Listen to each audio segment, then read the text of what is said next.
тобымызбен бірге талқылаймыз.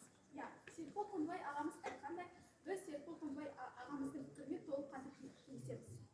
Православиялық христиан діні негізінен 7 қаңтар күні тойланатын, яғни мемлекеттік мереке ретінде тойланатын. Ал осы жылы қуанышымызға орай 2023 жылдан бастап бұл мерекені мемлекеттік мереке ретінде алып тасталған болатын. Құрбан айт мерекесі. Құрбан айт мерекесі ол мұсылмандардың ең қасиетті мерекесі. Бұл күні Аллахқа арнап құрбан шалынады, мал сойылады. Бұл мұсылмандардың ең маңызды іс-әрекеті. Біз жастар осы мерекені асыға күтеміз. Бұл мерекені ата-бабаларымыз сан ғасырлар бойы тойлап келе жатыр.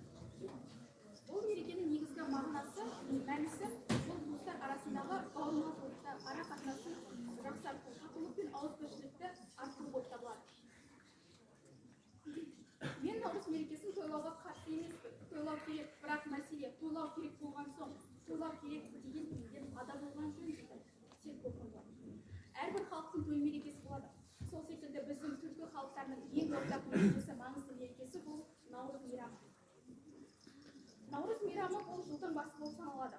Ол көктем мерекесі ретінде 3000 жылдан бері Балқан түбегінде, Қара теңіз аймағында, Кавказда, Орта Азияда, таяу шығыста 300 миллионға жуық адамдар тойлап келеді. Бұл мерекенің негізгі мән мағынасы жаңа күн деген мағынаны білдіреді. Қазақстанда 2013 жылдан бастап бұл мереке 3 күн тойланатын болды. 21 мен 23 наурыз аралығында тойланады. Ал енді сұрақ, неліктен осындай атаулы күн тек қана 3 күн тойлануы қажет? Оны мен былай түсіндіремін. Баяғыдан біз тарихымыздан мәлім, ең бірінші патша үкіметіне, содан соң кеңес үкіметіне отар болып келді. Яғни сол кездегі отар болып келгеннен кейін халықтардың санасына олардың саясаты сіңіп қалып, біздің мерекеміздің мән мағынасы кете бастаған болады. Ал қазір тәуелсіздік алғаннан кейін мерекеде дұрыс үйінде тойланып жатқан жоқ.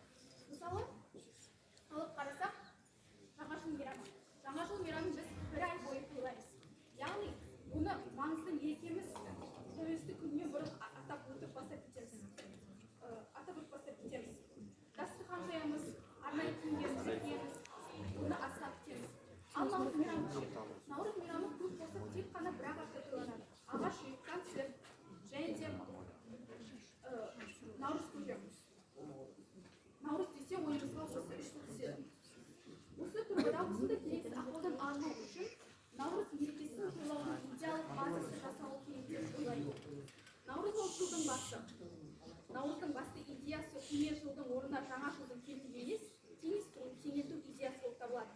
Яғни осы сәтте күн мен түн, жылу мен суық, жаз бен қыс қандай емес, мәңгі бітпейтін жақсылық пен жамандық сипатталады. Менің ұсынысым бойынша наурыз мейрамының идеялық базасын халықтарға, яғни біздің өзімізге әлеуметтік желілер арқылы өндіруіміз қажет.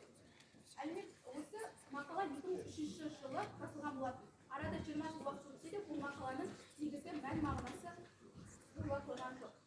Сол кездері адамдардың арасында санаулы гаджеттер қолданатын адамдар санаулы болған болады. Тіпті болмады десе де болады.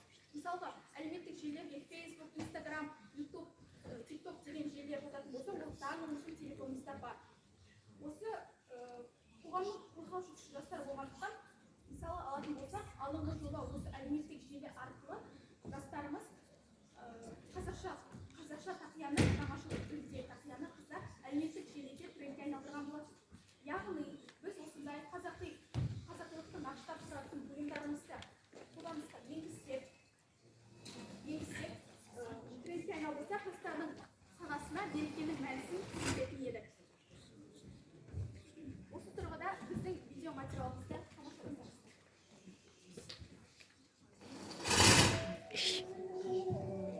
Сәлеметсіздер ме? Бүгінгі біздің нақты мақсатымыз бұл біздің той мерекелерімізді тойлау қажет, тойлауға міндеттіміз, тойлап өткізіп жіберуіміз қажет деген мақсатта емес. Біздің той мерекелеріміздің рухымыздың, яғни халықтың рухын жаңартатын, рухын көтеретіндей жаңа деңгейде, тіпті жоғары деңгейде ұйымдастыра білуіміз қажет. Бұл бойынша бізде Маңғыстау бірінші орында. Қазақтың той мерекелері әлі де атап өтілетін, қазақи нақыштағы киімдері киілетін мекен ол қазір Батыс Қазақстан өңірі. осыны біз бүкіл өңірге, күллі өңірге таратуымыз қажет. Бұл бойынша бізде қандай жұмыстар жүргізіліп жатыр? Әрине үкіметтен берілетін бұл бізде теледидардағы үндеу, түрлі жаңалықтар, концерттер болғанымен біз өзімізге қолдау көрсете аламыз. Бұл бойынша жұмыс жүргізуіміз керек.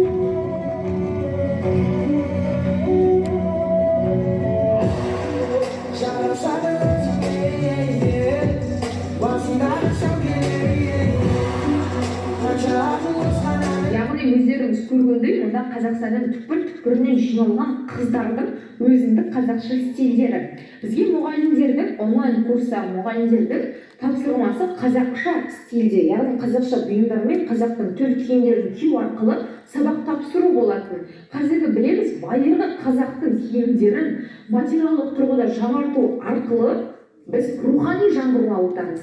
Дәл сол секілді біз мерекелерімізді де жаңаша стильде, жаңаша жаңғыруда тойлайтын болсақ, қазақтың мерейі үстем болатынына біз сенеміз.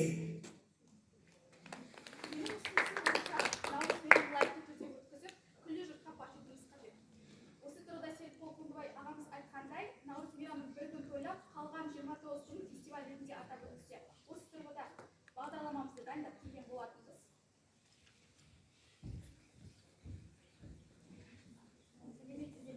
Біз сіздермен бірге отырып, Серікбол Күндібай атамыздың Наурыз фестивалі атты бағдарламамызға арналған біріне дейінгі әркімге іс-шара қойып отырмыз.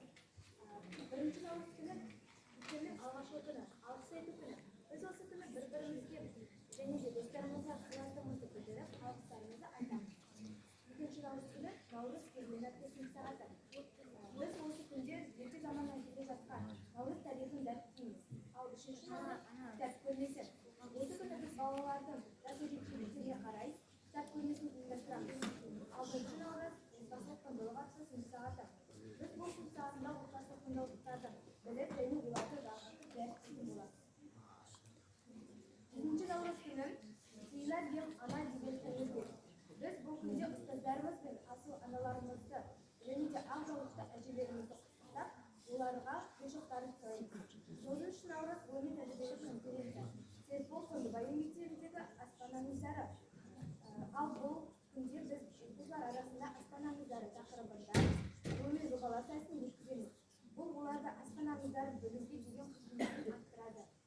Ал 10 наурыз ұлттық дәстүрді дәріптейтін көрме ұйымдастырамыз.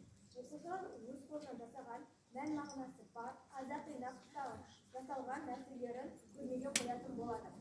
13 наурызда амал мерекесі көрісу. Біз осы күні бір-бірімізбен көрісіп, ашық тілектерімізді жеткізетін боламыз. Ал 14 наурыз отантау туралы бейнекөрініс көрсету, баяндама. Отантау туралы біз білмейтінбіз. Сондықтан Альфира апайымыз отантау туралы айтқаннан кейін оның кеңірек екенін білді. Сондықтан біз сіздермен бірлесе отырып мәліметтерді жинақтап, отантау туралы ақпараттарды алу үшін бір күнімізді арнадық. Біз сол күні бейне фильмдерді көреміз деп шешкен болатынбыз. 15 наурыз әз наурыз атты ашық тәрбие сағатын өткізу. Біз осы күні наурыздың әр күніне арналған іс-шараларды жасақтап ұйымдастыратын боламыз. Ал 16 наурыз суреттер көрмесі. Наурызға байланысты суреттер саламыз. Оларды көрмеге қоятын боламыз. 17 наурыз ұлттық тағамдар күні.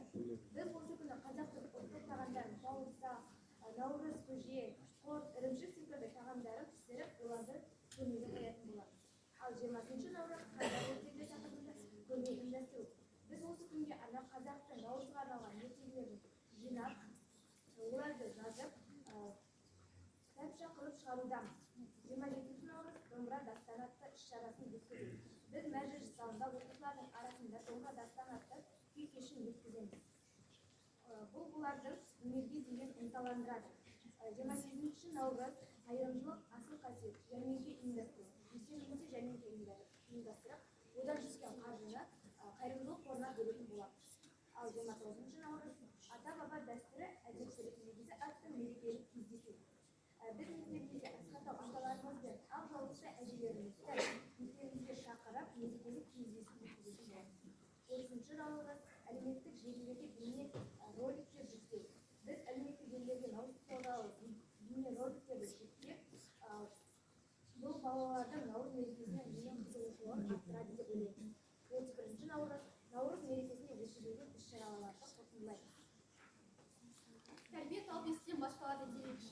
балаларымыздың өскелең ұрпағымыздың тәрбиесіне аса мән беруіміз қажет.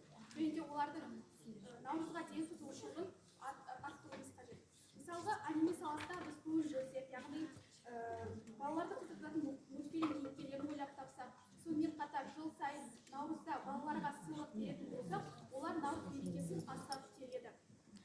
Келесі кезекте наурыздың нақыштайтын эмблемасы болса, яғни әртүрлі олимпиадалық ойындарда эмблемалар болады. Сол секілді біздің эмблемамыз жасақталған болатын. Мұнда күн және де түн, күннен түннің теңесуі бұл наурыздың басты идеясы. Осылай өзіміздің эмблемамызды нақыштаған болатын. Қорытындылай келе өзімнің сөзімді осындай төрт шумақпен қорытындылаймын. Қазақ деген ертеден тойшыл қауым, той мереке арнайы елдің қамы. Жақындатып мерекеміз жақсыларды, жақсылықпен әр күніміз басталады. Білеміз, халқымыз қонақжайшыл. Сол мінезбен адамдар ақ көңіл тым. Мерекеміз болса да, бірақ бізде тойлаудамыз мерекесін басқа жұрттың. Тіл қатпасақ бүгінде үндемесе, тойлануы мерекенің төмендесер.